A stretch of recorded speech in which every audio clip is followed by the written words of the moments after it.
నేను స్కూల్లో జాయిన్ అవడానికి వెళ్తే ముస్లిం అనుకుని మా మాస్టర్ నన్ను ఓ క్లాస్ में जाके शांति के साथ बैठ जा అన్నాడు.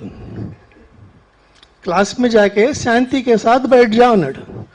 శాంతి కే సాత్ బయట అంటే అల్లరి చేయకుండా కుదురుగా కూర్చోమని. నాకు వచ్చిన అర్థం ఏంటంటే నువ్వు వెళ్ళి శాంతితో కూర్చోని.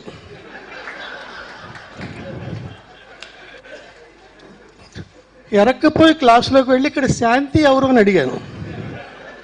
కర్మ కొద్దీ అక్కడ ఒక శాంతి ఉంది. వెళ్ళి పక్కన కూర్చుండిపోయాను.